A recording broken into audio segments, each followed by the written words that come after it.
Hey folks, my name is Kason, although you may know me as Kalo, and today I'm going to be going through a full game of Heart of the Hives.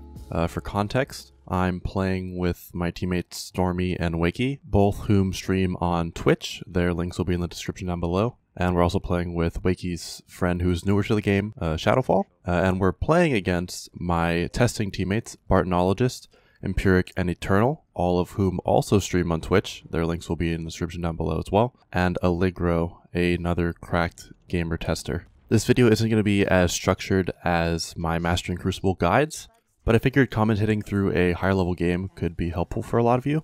That paired with the fact that I think playing from behind when you're losing in the early game is a big point of contention in the community. People seem to think that if you win the early game, you simply win the game, and I totally disagree. So I'll be talking about that and making various other points throughout the game.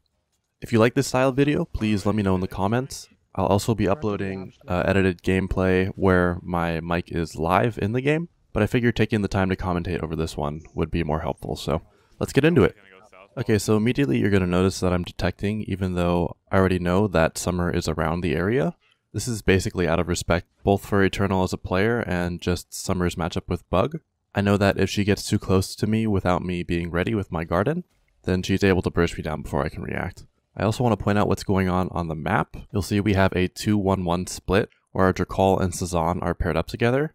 This isn't because Shadowfall is a new player, but rather because Sazan is weak in the early game. She's not very good at farming, and before she hits level 2, she basically doesn't have any abilities. This makes her very vulnerable to people ganking her, and their team is very mobile, so pairing her up with our Drakal gives us a better sense of security without losing out on too much farming potential. We go about our routes for a little bit longer, and then end up making a weird call to chase the Summer.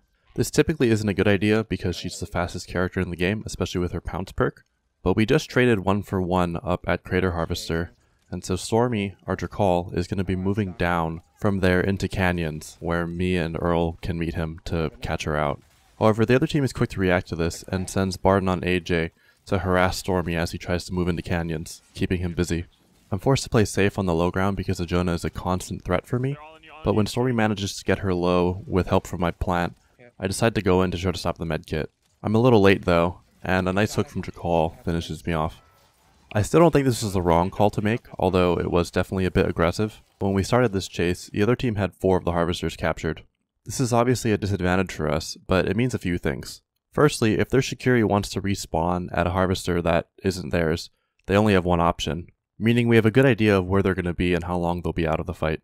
Our Earl also captures wetlands before coming in to back us up, meaning after our Sazan respawns and captures research, we actually have the majority of the Harvesters. When you have this advantage, you want to fight, because the longer the fight goes on, the more net value you're getting over your opponents from the Harvesters. This is similar to a point I made in the Farming and Grouping Mastering Crucible video, where I talk about getting a majority of the Harvesters before a major objective. You're basically putting your opponent on a clock, pressuring them to finish the fight quickly so they can go get the Harvester advantage back.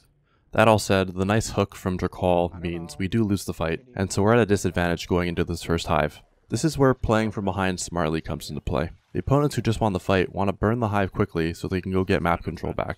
Alongside this, there's an amplifier coming up by Crater that's pretty close to the hive. The safest play for the losing team here is to simply give up both the hive and the amplifier in favor for farm and map control, evening out the level discrepancy as much as possible. However, I decide to pull a bit of a cheeky move and try to sneak the amplifier before they get to it. It barely works out, and paired with what is soon to be a 5 cap on the Harvesters, we're actually feeling pretty good about our position despite not getting the first hive. Now, if you're in this position, the best thing you can do is to try hunting the opponents. There's no major objectives up, and you already have map control, so denying your opponents from getting that map control back both defends your Harvesters and puts pressure directly on them.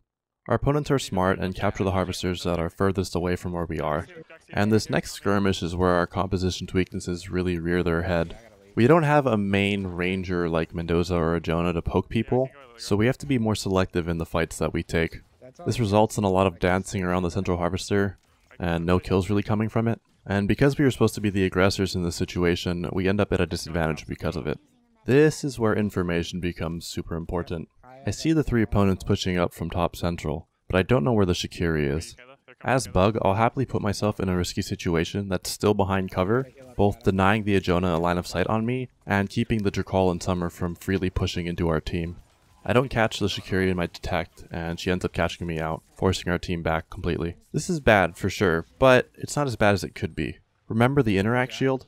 It came up pretty much at the same time as the Hive, which is a pretty early start for the world events. This means that the next world event is likely going to be up pretty soon as well. Lo and behold, I respawn right as the essence canisters drop. For those that don't know, these are pods that you take to one of 2 drop-off locations, and they give you a kill's worth of essence. They're super valuable, and because only a limited amount of them spawn, being next to one of the drop-off stations and getting the essence canisters that are right next to it quickly is a huge burst of essence for your team.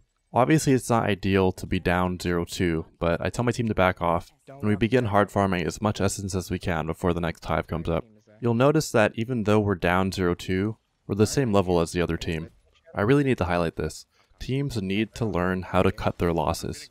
It's okay to be down a Hive or even 2, as long as you're at least keeping up in levels so you can fight the opponents for the next Hive. Obviously this isn't ideal, and being up 1 or 2 Hives gives you a lot more leeway in how you can play, but I feel it important to emphasize that being behind does not mean the game is lost. You may have noticed something weird about how I play Bugg. I'm either putting myself in weirdly aggressive situations, or I'm in almost awkwardly safe positions. Basically, against this composition, I need to show that I'm an active threat to the opposing Summer and Drakal who want to dive into our team, while also not making myself available to Ajona's sightline. We may not have a Mendoza or an Ajona for that range poke, but we do have an Earl and Cezanne that are very good in the sustained longer fights. So if I can keep the opponent's attention on me for that initial start to the team fights, we'll usually win them in the long run.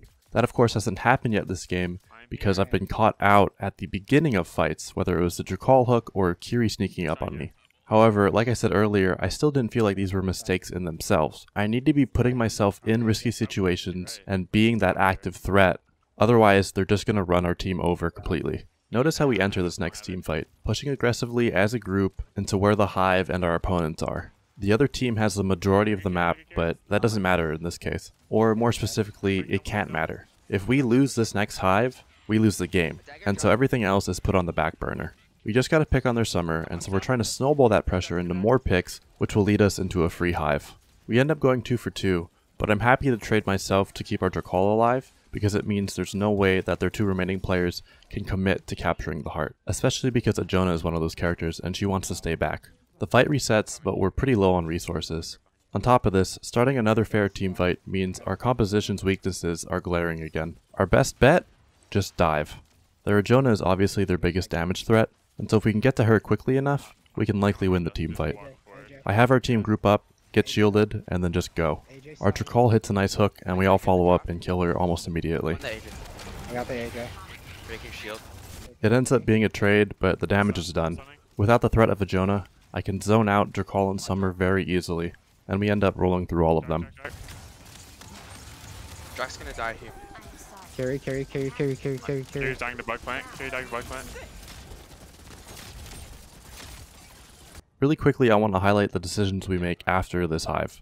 Obviously, the opponents have had the entire map, and there's a lot of farm plus essence canisters up as well.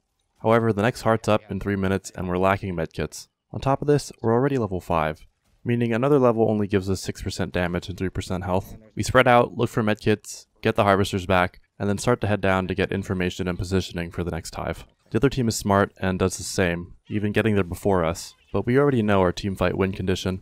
We pre-med, which, for those of you that don't know, is just using a medkit and then immediately going into the fight with that extra health regen, and then dive back onto the Ajona. Just walk forward. I'm just trying to make space. Barton's movement is solid, but we save our Drax stun and my crop dust, and our team finishes him almost immediately. Their team tries to trade me back, but even if they did kill me here, I've already gotten the value that I need, being a threat long enough so that the fight isn't ended quickly by their bruisers. With Ajona gone, their sustained damage is much weaker, meaning our Earl, Cezanne, and Drakal will out-trade the remaining members on their team. We get the heart, but then instead of doing full map rotations, we simply control the left side of the map in preparation for the regen amplifier coming up. Again, levels don't really matter at this point for either team, especially since it's so close in post 5. And there's no sense in trying to get both regen amps as it's very risky and the other one is out on the open side of the map where a Jonah would have a big advantage against our team. Both teams smartly leave one person to get their regen app while everybody else heads to the Hive early. This is a bit of a precarious situation for me. I know that I'm the Jonah's primary target, and I can only really get cover at certain checkpoints. This is an interesting case where both teams kind of want the same thing. They want me, the Bugg, to die, and I want them to view me as a threat long enough for our team to get the advantage in the fight. My goal isn't necessarily staying alive, but staying alive long enough. Let's see how it plays out. I can shift in too. Oh, are you unhealthy?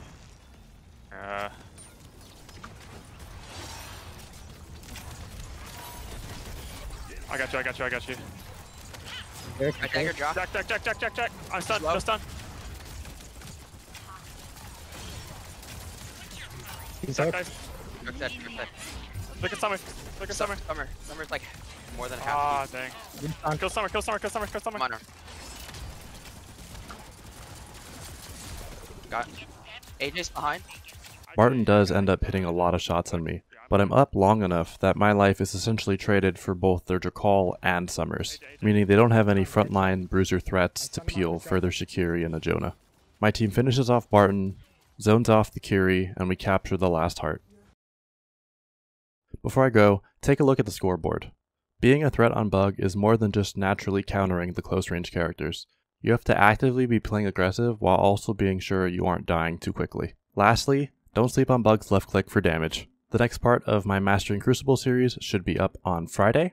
If you have any questions, please leave them down in the comments below. I'm also opening up my private Discord to anybody interested in Crucible. I'll be available there basically any hour of the day to answer your questions. If you like the video or learned something from it, press that thumbs up. If you want more Crucible content, feel free to subscribe and press that bell icon. Thank you so much for watching. Until next time, stay safe, stay beautiful, and I'll see you later. Peace.